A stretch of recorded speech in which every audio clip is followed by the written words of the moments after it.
നമസ്തേ. ഹലാൽ certification എന്ന പേരിൽ നമ്മുടെ ഭാരതത്തിൽ നടക്കുന്നത് വൻ സാമ്പത്തിക സമാഹരണവും അട്ടിമറിയും തിരിമറിയുമാണ്. പൊതുവിപണിയെ ഈ തട്ടിപ്പ് സാരമായി തന്നെയാണ് ബാധിക്കുന്നത്. ഹലാൽ ടാഗ് പതിച്ച ഉൽപ്പന്നങ്ങളുടെ വിൽപ്പന നിരോധിച്ചുകൊണ്ട് ഉത്തർപ്രദേശ് സർക്കാർ ഉത്തരവിറക്കിയത് വലിയ രീതിയിലുള്ള വാർത്താ പ്രാധാന്യമാണ് നേടിയിരിക്കുന്നത്. ഇപ്പോഴിതാ ഇന്ത്യയുടെ ഹലാൽ ഉൽപ്പന്നങ്ങളുടെ വ്യാപാരത്തിൽ വൻ കുതിപ്പ് രേഖപ്പെടുത്തുന്നു എന്ന റിപ്പോർട്ടുകളും പുറത്തു വരികയാണ്. 2022 38,000 അഥവാ $4.3 ബില്യൺ കോടി രൂപയുടെ വ്യാപാരമാണ് ഹലാൽ സർട്ടിഫിക്കേഷനിൽ മാത്രം നടന്നത്. എന്നാൽ 2023 ആയപ്പോഴേക്കും 44,000 അഥവാ $4.9 ബില്യൺ കോടി രൂപയുടെ വ്യാപാരം നടന്നു എന്നാണ് ഈ കണക്കുകൾ ചൂണ്ടിക്കാണിക്കുന്നത്. ഓർഗനൈസേഷൻ ഓഫ് ഇസ്ലാമിക് കോർപ്പറേഷൻ രാജ്യങ്ങളുമായി നടത്തിയ വ്യാപാരത്തിലാണ് ഈ വൻ വർധനവുകൾ രേഖപ്പെടുത്തിയിരിക്കുന്നത്. കേവലം മാംസത്തിൽ മാത്രമല്ല, സിമെന്റിനും കമ്പിക്കും വാട്ടർ ബോട്ടിലിനും വരെ ഹലാൽ സർട്ടിഫിക്കേഷന്റെ പേരിൽ തുക ഈടാക്കി സാമ്പത്തിക ലാഭം ഉണ്ടാക്കുന്നു എന്നത് ഞെട്ടിക്കുന്ന ഒരു വസ്തുത തന്നെയാണ്. ഇവിടെ പറയേണ്ട കാര്യം, നമ്മുടെ മലയാള വാർത്താ മാധ്യമങ്ങൾ ഒന്നും തന്നെ ഈ വാർത്ത അറിഞ്ഞതേയില്ല എന്നതാണ്. സത്യത്തിൽ ഈ ഹലാൽ സർട്ടിഫിക്കേഷൻ ഭക്ഷ്യവസ്തുക്കളിൽ മാത്രം നിന്നിരുന്ന ഒന്നല്ലായിരുന്നു. അതുപോലെ എല്ലാത്തരം ഉൽപ്പന്നങ്ങൾക്കും ഹലാൽ സർട്ടിഫിക്കേഷൻ നൽകുന്നത് എന്തിനാണ്? ഇതുവരെ ഹലാൽ മാംസത്തിന്റെ കാര്യത്തിൽ സമൂഹത്തിൽ ആരും തന്നെ എതിർപ്പ് പ്രകടിപ്പിച്ച് മുന്നോട്ട് വന്നിരുന്നില്ല.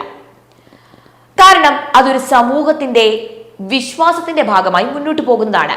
പക്ഷെ സമൂഹത്തിലെ എല്ലാവരെയും ഞെട്ടിക്കുന്ന ഒരു കാര്യമാണ് ഇപ്പോൾ സംഭവിച്ചുകൊണ്ടിരിക്കുന്നത്. ഉപയോഗിക്കുന്ന സിമന്റ് പോലും ഹലാൽ സർട്ടിഫിക്കറ്റ് ആയിരിക്കുന്നു. ഉപയോഗിക്കുന്ന ഇരുമ്പു കമ്പികൾ, നമുക്ക് ലഭിക്കുന്ന വാട്ടർ ബോട്ടിലുകൾ അടക്കം ഹലാൽ സാക്ഷ്യപ്പെടുത്തിയിരിക്കുന്നു എന്ന് പറയുമ്പോൾ എന്താണ് നാം ഇതിൽ നിന്നും മനസ്സിലാക്കേണ്ടത്?